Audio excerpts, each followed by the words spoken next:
ಆತ್ಮೀಯ ಸ್ಪರ್ಧಾರ್ಥಿಗಳೇ ಹಾಗೂ ವಿದ್ಯಾರ್ಥಿಗಳೇ ಹಾಗೂ ನನ್ನ ಶಿಕ್ಷಕ ಸಹೋದ್ಯೋಗಿ ಮಿತ್ರರೇ, ಮತ್ತೆ ಎಂದಿನಂತೆ ಸಮಾಜ ವಿಜ್ಞಾನ ತರಗತಿಯನ್ನು ಪ್ರಾರಂಭ ಮಾಡ್ತಾ ಇದ್ದೇನೆ. ಆರಂಭದಲ್ಲಿ ಇವತ್ತು ಬಹಳ ಮುಖ್ಯವಾಗಿರ್ತಕ್ಕಂಥ ಒಂದು ಅಂಶವನ್ನು ನಾನು ಚರ್ಚೆ ಮಾಡ್ತಾ ಇದ್ದೀನಿ. ಅದು ಯಾವುದು ಅಂತ ಕೇಳಿದ್ರೆ ಇತಿಹಾಸದಲ್ಲಿ ಕಾಲಗಣನೆ ಅಂತ. ಇತಿಹಾಸದಲ್ಲಿ ಕಾಲಗಣನೆ ಬಹಳಷ್ಟು ಮುಖ್ಯವಾಗ್ತದೆ. ಆ ಕಾಲಗಣನೆಯನ್ನ ನಾವು ನೋಡಿದಾಗ ಅಲ್ಲಿ ಕ್ರಿಸ್ತ ಹುಟ್ಟುಕ್ಕಿಂತ ಮುಂಚೆ ಒಂದಷ್ಟು ಅವಧಿಯನ್ನು ನೋಡ್ತೀವಿ, ಕ್ರಿಸ್ತ ಹುಟ್ಟಿದ ನಂತರ ಒಂದಷ್ಟು ಅವಧಿಯನ್ನು ನೋಡ್ತೀವಿ. ಈ ಎರಡೂ ಅವಧಿಗಳನ್ನ ಗಮನಿಸಿದಾಗ ಇಲ್ಲಿ ಬಹಳ ಮುಖ್ಯವಾಗಿರ್ತಕ್ಕಂಥದ್ದು ಕ್ರಿಸ್ತ ಹುಟ್ಟುಕ್ಕಿಂತ ಮುಂಚಿನ ಅವಧಿ ಮತ್ತು ಕ್ರಿಸ್ತ ಹುಟ್ಟಿದ ನಂತರದ ಅವಧಿ ಎರಡು ಪ್ರಮುಖವಾಗಿರ್ತಕ್ಕಂಥ ಅವಧಿಗಳಂತೆ ನಾವು ಪರಿಗಣಿಸಬೇಕು. ಇವುಗಳ ಬಗ್ಗೆ ಅರ್ಥ ಮಾಡಿಕೊಳ್ಳಲಿಕ್ಕೆ ನಾವು ಇವತ್ತು ಬಂದಿದ್ದೇನೆ.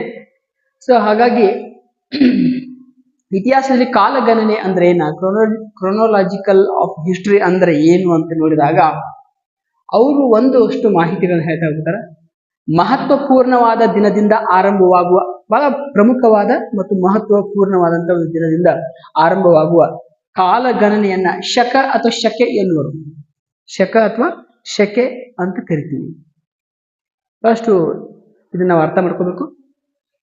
ಸಾಮಾನ್ಯವಾಗಿ ಸಾಮಾನ್ಯ ಶಕ ಅಂತ ನೋಡ್ತೀವಿ, ಸಾಶ ಅಂತ ಬರಿತೀವಿ ಇತ್ತೀಚೆಗೆ.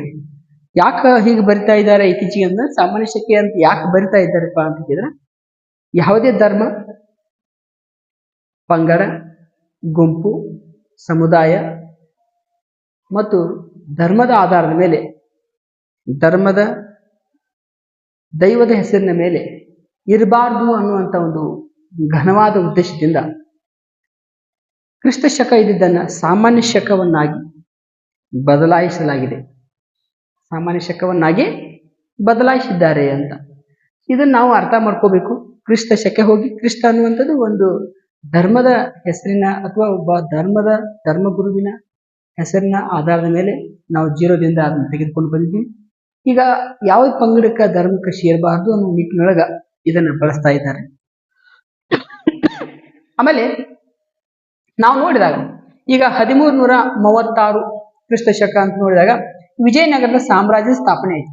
ವಿಜಯನಗರ ಸಾಮ್ರಾಜ್ಯದ ಸ್ಥಾಪನೆ ಆದದ್ದು ಇದೇ ಅವಧಿ ಒಳಗ, ಹೌದಾ?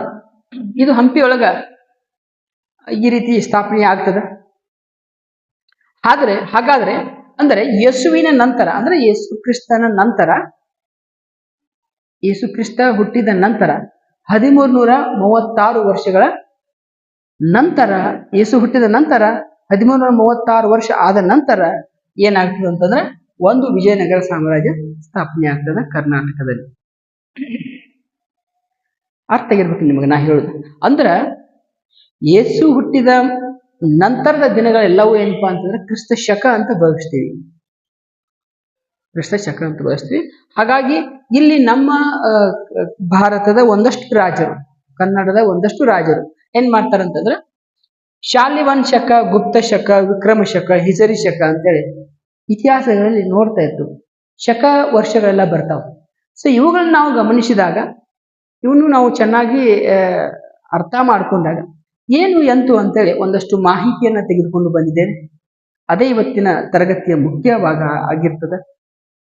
ಇವತ್ತಿನ ತರಗತಿಯ ಮುಖ್ಯ ಭಾಗ ಆಗಿರ್ತದೆ ಶಾಲಿವಾಹನ ಶಕೆ ಅಂತ. ಶಾಲಿವಾಹನ ಶಕೆ ಇದು ಯಾವಾಗ ಪ್ರಾರಂಭ ಆಯ್ತಂದ್ರೆ ಕ್ರಿಸ್ತ ಶಕ 78ರಲ್ಲಿ, ಕ್ರಿಸ್ತ ಶಕ 78ರಲ್ಲಿ ಇದು ಪ್ರಾರಂಭ ಆಗ್ತದೆ. ಇದು ಯಾರ ಒಂದು ಉದ್ದೇಶ ಇಟ್ಟುಕೊಂಡು ಯಾವ ರಾಜ ಮನೆತನದಲ್ಲಿ ಪ್ರಾರಂಭ ಆಯ್ತು ಅಂತ ಕೇಳಿದ್ರೆ, ಈಗ ಶಾತವಾಹನ ಮನೆತನದಲ್ಲಿ ಒಬ್ಬ ಪ್ರಸಿದ್ಧ ದೊರೆ ಇದ್ದ, ಗೌತಮಿ ಪುತ್ರ ಶಾತಕರ್ಣಿ ಅಂತ. ಆತ ಏನ್ ಮಾಡಿದ್ದಂತಂದ್ರೆ ಈ ಗುಜರಾತ್ ಒಳಗಿರ್ತಕ್ಕಂಥ ಶಕರನ್ನ ಸೋಲಿಸಿದ್ದ. ಗುಜರಾತ್ ಇರ್ತಕ್ಕಂಥ ಶಕರನ್ನ ಸೋಲಿಸಿ ಏನ್ ಮಾಡಿದ್ದಂತಂದ್ರೆ ಗೆದ್ದಿದ್ದ, ಆ ಪ್ರದೇಶವನ್ನು ಗೆದ್ದಿದ್ದ. ಹಾಗಾಗಿ ಆತ ವಿಜಯದ ನೆನಪಿಗಾಗಿ ಗೌತಮಿ ಪುತ್ರ ಶಾತಕರ್ಣಿ ಏನ್ ಮಾಡ್ತಾನಂತಂದ್ರೆ ಈ ಶಾಲಿವಾಹನ ಶಕೆಯನ್ನ ಆರಂಭ ಮಾಡ್ತಾನೆ. ಶಾಲಿವಾಹನ ಶಕೆಯನ್ನ ಆರಂಭ ಮಾಡ್ತಾನೆ ಅಂತ ಅರ್ಥ ಆಗಿರ್ಬೇಕು ನಿಮ್ಗೆ ನಾ ಹೇಳೋದು. ಶಾತವಾಹನರ ಶಾಲಿವಾಹನನು ದಕ್ಷಿಣ ಭಾರತವನ್ನ ಆಳಿದನು. ಸೊ ನೋಡ್ರಿ, ಈ ಶಾತವಾಹನರೊಳಗೆ ಒಬ್ಬ ಶಾಲಿವಾಹನ ಅಂತ ಒಬ್ಬ ವ್ಯಕ್ತಿನೂ ಇದ್ದ, ರಾಜ ಇದ್ದ. ಆತ ದಕ್ಷಿಣ ಭಾರತವನ್ನು ಒಂದಷ್ಟು ದಿನಗಳವರೆಗೆ ಆಳಿದ್ದ. ಆದರೆ ಈ ಗೌತಮಿಪುತ್ರ ಶಾತಕರ್ಣಿ ಮತ್ತು ಶಕರ ನಡುವೆ ನಡೆದಂತ ಯುದ್ಧದ ಸಂಕೇತವಾಗಿ ಶಾಲಿ ವಂಶಕ್ಕೆ ಆರಂಭವಾಯಿತು ಅಂತ ಒಂದು ಮಾಹಿತಿ ನಮಗ ದೊರೀತದ. ನಂತರ ಗುಪ್ತಶಕೆ. ಇದು ಉತ್ತರ ಭಾರತದಲ್ಲಿ ಪಾಟ್ನಾ ಇವರ ರಾಜಧಾನಿ ಆಗಿರ್ತದ, ನಿಮಗೆಲ್ಲ ಗೊತ್ತಿರ್ತದ. ಸೊ ಹಾಗಾಗಿ ಕ್ರಿಸ್ತ ಶಕ 319ರಿಂದ 320 ಕಾಲಾವಧಿ, 319ರಿಂದ 320 ಕಾಲಾವಧಿ ಒಳಗ ಈ ಘಟನೆ ನಡೀತದ, ಅಥವಾ ಈ ಒಂದು ಗುಪ್ತಶಕೆ ಪ್ರಾರಂಭ ಆಗ್ತದೆ. ಯಾವ ಉದ್ದೇಶಕ್ಕಾಗಿ ನಡೀತಂದ್ರೆ, 1ನೇ ಚಂದ್ರಗುಪ್ತ ಅಂತಿದ್ದ. ಗುಪ್ತರೊಳಗೆ 1ನೇ ಚಂದ್ರಗುಪ್ತ ಅಂತದಾನ. ಆ 1ನೇ ಚಂದ್ರಗುಪ್ತನ ಪಟ್ಟಾಭಿಷೇಕದೊಂದಿಗೆ ಪಟ್ಟಾಭಿಷೇಕ ಆಯ್ತು. ಆ ಪಟ್ಟಾಭಿಷೇಕ ಆಯ್ತು, ಆ ಪ್ರಾರಂಭ ಆಯ್ತು ಅನ್ನೋ ಉದ್ದೇಶಕ್ಕಾಗಿ ಈ ಗುಪ್ತಶಕ ಪ್ರಾರಂಭ ಮಾಡ್ತಾನ. ನಂತರ ಇದು ಈ ಗುಪ್ತಶಕೆ ಪ್ರಾರಂಭ ಆದ್ರ ಬಗ್ಗೆ ನಮಗೆ ಎಲ್ಲಿ ಮಾಹಿತಿ ಸಿಗ್ತದ ಅಂತ ಕೇಳಿದ್ರೆ, ಒಂದು ಮಥುರಾದ ಕಂಬ ಶಾಸನ ಅಂತ ಬರ್ತದೆ, ಅಥವಾ ಸ್ತಂಭ ಶಾಸನ ಅನ್ಬೋದು. ಆಮೇಲೆ ಸ್ಕಂದಗುಪ್ತನ ಜುನಾಗಢ ಶಾಸನ ಅಂತ ಬರ್ತದೆ. ಈ ಎರಡೂ ಶಾಸನಗಳಲ್ಲಿ ಈ ಶಕೆಯನ್ನ ಉಲ್ಲೇಖಿಸಲಾಗ್ತದೆ, ಅಥವಾ ಈ ಶಕೆ ಪ್ರಾರಂಭ ಆದ್ರ ಬಗ್ಗೆ ನಾವು ಉಲ್ಲೇಖವನ್ನ ನೋಡ್ತೀವಿ. ಇದು ಬಹಳ ಮುಖ್ಯವಾಗಿರ್ತಕ್ಕಂಥ ಅಂಶ ಅಂತೇಳಿ ನಾವು ಭಾವಿಸ್ಬೇಕು. ಇಂಥವನ್ನ KAS ಆಗಿರ್ಬೋದು, PSI ಆಗಿರ್ಬೋದು, PC ಆಗಿರ್ಬೋದು, SDA, FDA ಮತ್ತು ನಮ್ಮ GPSTR, PSTR ಪರೀಕ್ಷೆಗಳಲ್ಲಿ ಇಂಥ ಪ್ರಶ್ನೆಗಳನ್ನ ಕೇಳ್ತಾರೆ. ಇದನ್ನ ಎಲ್ಲಿ ತಂದ್ರಿ ಸರ್ ಅಂತ ಕೇಳಿದ್ರೆ, ಸಾಕಷ್ಟು ಮಾಹಿತಿ ನಾವು ತಗೊಬಹುದು. ಇಂಟರ್ನೆಟ್ ಅಲ್ಲಿ ಸಾಕಷ್ಟು ಮಾಹಿತಿ ಸಿಗ್ತದೆ. ಆಮೇಲೆ ವಿಕ್ರಮಶಕೆ, ಇನ್ನೊಂದೇನು ಹೇಳ್ರಿ, ವಿಕ್ರಮಶಕೆ ಅಂತೇಳಿ ನೋಡ್ತೀವಿ. ವಿಕ್ರಮಶಕೆ ಇದು ಕ್ರಿಸ್ತ ಪೂರ್ವ ಆದದ್ದು ಘಟನೆ. ಕ್ರಿಸ್ತ ಹುಟ್ಟಕ್ಕಿಂತ ಮುಂಚೆ ಆದದ್ದು ಯಾವುದು ಅಂದ್ರೆ ವಿಕ್ರಮ ಶಕೆ. ಇದು ಕ್ರಿಸ್ತ ಪೂರ್ವ 58ರಿಂದ 57ರ ಕಾಲಾವಧಿಯೊಳಗೆ ಆಗಿರ್ತಕ್ಕಂಥ ಒಂದು ಘಟನೆ ಇದು. ಸೊ ನೋಡಿ, ಈ ವಿಕ್ರಮ ಶಕೆಯನ್ನು ಆರಂಭ ಮಾಡಿದವರು ಯಾರು ಅಂತ ನೋಡಿದಾಗ, ಮಾಳವ ಮನೆತನದ ರಾಜ. ಈಗ ಉತ್ತರ ಭಾರತದಲ್ಲಿ ಮಾಳವ ಮನೆತನ ಅಂತ ಒಂದು ಮನೆತನ ಇತ್ತು. ಆ ಮನೆತನ ಅಥವಾ ಸಾಮ್ರಾಜ್ಯದೊಳಗೆ ಒಬ್ಬ ರಾಜ ಇದೆ, ಅವನ ಹೆಸರು ವಿಕ್ರಮಾದಿತ್ಯ ಅಂತ. ಮಾಳವ ಮನೆತನದಲ್ಲಿ ವಿಕ್ರಮಾದಿತ್ಯ ಅನ್ನುವಂತ ಒಬ್ಬ ರಾಜ ಏನ್ ಮಾಡಿದಪ್ಪ ಅಂತಂದ್ರೆ ವಿಕ್ರಮಶಕೆ ಅನ್ನುವಂಥದ್ದು ಪ್ರಾರಂಭ ಮಾಡಿದ ಅಂತೇಳಿ ಮಾಹಿತಿ ಸಿಗ್ತದೆ, ನೋಡ್ಕೊಬಹುದು. ಇದು ಚಾಂದ್ರ ಸೌರ ಪದ್ಧತಿ ಅನುಸರಿಸುತ್ತದೆ ಅಂತ. ಈಗ ನೋಡ್ರಿ, ಇದು ಒಂದು ಪದ್ಧತಿ ಇದೆ. ಇದು ಈ ವಿಕ್ರಮಶಕೆ ಯಾವ್ದನ್ನ ಆಧಾರವಾಗಿ ಇಟ್ಕೊಂತ ಅಂತಂದ್ರೆ ಚಾಂದ್ರ ಸೌರ ಪದ್ಧತಿ ಅನ್ನುವಂಥದ್ದನ್ನ ಒಂದು ಆಧಾರವಾಗಿ ಇಟ್ಕೊಂಡು ಇದು ಪ್ರಾರಂಭ ಆಯಿತು ಅಂತ ನೋಡ್ತೀವಿ. ತದನಂತರ ಇದು ಮುಸ್ಲಿಂ ಸಮುದಾಯದಲ್ಲಿ ನಡೆದಂತ ಒಂದು ಘಟನೆ. ಇದು ಹಿಜರ ಶಕೆ ಅಥವಾ ಹಿಜರಿ ಶಕೆ ಅಂತ ನೋಡ್ತೀವಿ. ಇದು ಕ್ರಿಸ್ತ ಶಕ 622ರಲ್ಲಿ ನಡೀತಿದೆ. ಯಾವಾಗ ಹೇಳ್ರಿ, 622 ನಡೀತದಂತ. ಸೊ ನೋಡ್ರಿ, ಗಮನಿಸಿ, ಮಹಮ್ಮದ್ ಪೈಗಂಬರರು ಇಸ್ಲಾಂ ಧರ್ಮಗುರು, ಪ್ರಾರಂಭದ ಸಂಸ್ಥಾಪಕ. ಈತ 622ರಲ್ಲಿ ಮೆಕ್ಕಾದಿಂದ ಮದೀನಾಕ್ಕೆ ಏನ್ ಮಾಡ್ತಾರ ಅಂತಂದ್ರೆ ವಲಸೆ ಹೋಗ್ತಾರೆ. ಒಂದು ಸ್ಥಳದಿಂದ ಮತ್ತೊಂದು ಸ್ಥಳಕ್ಕೆ ಅವ್ರು ಏನ್ ಮಾಡ್ತಾರ ಅಂದ್ರೆ ಪ್ರಯಾಣ ಮಾಡ್ತಾರ. ಈ ಪ್ರಯಾಣ ಮಾಡಿದರ ಒಂದು ವರ್ಷವನ್ನ, ಕ್ರಿಸ್ತ ಶಕ 622ರ ವರ್ಷವನ್ನ ಹಿಜರಿ ಶಕೆ ಅಥವಾ ಹಿಜರ ಶಕೆ ಅಂತ, ಹಿಜರ ಶಕ ಅಂತ ಕರಿತೀವಿ. ಸೊ ನೋಡ್ರಿ, ಇದು 12 ತಿಂಗಳನ್ನ ಹೇಳ್ತದೆ ಯಾವುದು ಹಿಜರಿ ಶಕೆ, ಮತ್ತು 354 ಅಥವಾ 355 ದಿನಗಳನ್ನ ಹೊಂದಿರ್ತದೆ. ಆ ಇಸ್ಲಾಂ ಧರ್ಮದಲ್ಲಿ ಆ ರೀತಿ ಹಿಜರಿ ಶಕೆಯನ್ನ ಅವರು ಬಳಸ್ಕೊಂತಾರೆ. ಹಿಜರಿ ಶಕೆ ಪ್ರಕಾರ 354 ಮತ್ತು 355 ದಿನಗಳ ಮಾತ್ರ ಅಂತ ನಮಗೆ ಕಂಡು ಬರ್ತವೆ.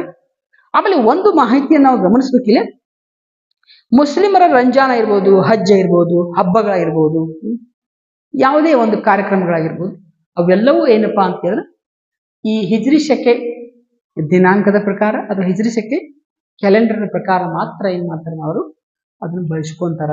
ಆ ದಿನಾಂಕಗಳನ್ನ ಅವರೇನ್ ಮಾಡ್ತಾರ ನೋಡ್ಕೊಂತಾರ ಅಂತೇಳಿ ನಾವು ನೋಡ್ತೀವಿ. ಇಷ್ಟೆಲ್ಲ ನೋಡ್ತೀವಿ. ಈಗ ಉದಾಹರಣೆಗಾಗಿ ನೀವು ಕೇಳ್ತೀರಿ, ಶಾಲಿವಾನ್ ಶಕೆ ಆಗಿರ್ಬೋದು, ಗುಪ್ತ ಶಕೆ ಆಗಿರ್ಬೋದು, ವಿಕ್ರಮ ಶಕೆ ಆಗಿರ್ಬೋದು, ಹಿಜರಿ ಶಕೆ ಆಗಿರ್ಬೋದು, ಇವೆಲ್ಲವೂ ಈ ಶಕಗಳೇನದಾವ, ಈ ಶಕ ಅಂತಂದ್ರೆ ಏನಪ್ಪಾ ಅಂತಂದ್ರೆ ಒಂದು ಮಹತ್ವವಾದ ದಿನ ಅಂತ. ಮಹತ್ವವಾದ ದಿನದಲ್ಲಿ ಇಷ್ಟೆಲ್ಲವೂ ಅಲ್ಲಿ ನಾವು ಘಟನೆಗಳನ್ನು ನೋಡ್ತೀವಿ. ಇವುಗಳನ್ನ ಹೆಚ್ಚು ಪರೀಕ್ಷೆ ದೃಷ್ಟಿಯಿಂದ ನಾವು ಕಲಿಬೇಕಾದ ಅಗತ್ಯತೆ ಅದ. ಇವುಗಳನ್ನು ಚೆನ್ನಾಗಿ ನಾವು ನೆನಪಿಡಬೇಕಾದ ಅಗತ್ಯತೆ ಅದ. ಹೆಚ್ಚು ಇವನ್ನೆಲ್ಲ ನೋಟ್ಸ್ ಮಾಡುವಂತ ಪ್ರಯತ್ನಗಳು ಮಾಡ್ರಿ, ಬರೆದಿಟ್ಟುಕೊಡ್ರಿ. ಇನ್ನೂ ಏನಾದರೂ ಮಾಹಿತಿಗಳ ಕೊರತೆ ಇದ್ರೆ ನಮಗೆ ಹೇಳ್ರಿ. ಕಮೆಂಟ್ ಬಾಕ್ಸ್ನಲ್ಲಿ ನೀವು ಬರೀರಿ, ನಾವು ಅದಕ್ಕೆ ಮತ್ತೆ ಪರಿಹಾರಗಳನ್ನು ಕೊಡುವಂಥ ಪ್ರಯತ್ನ ಮಾಡ್ತೀನಿ ಅಂತ ಹೇಳ್ತಾ ಇವತ್ತಿನ ಈ ತರಗತಿಯನ್ನ ಇಲ್ಲಿಗೆ ನಾನು ಮುಗಿಸ್ತಾ ಇದ್ದೀನಿ. ಹೀಗೆ ನಿಮ್ಮ ಪ್ರೋತ್ಸಾಹ ನಮಗೆ ಪ್ರೇರಣೆಯಾಗಿರಲಿ ಅಂತ ಹೇಳ್ತಾ ಇವತ್ತಿನ ತರಗತಿಯನ್ನು ಮುಗಿಸ್ತಾ ಇದ್ದೀನಿ. ನಮಸ್ಕಾರ, ಶುಭ ಸಂಜೆ.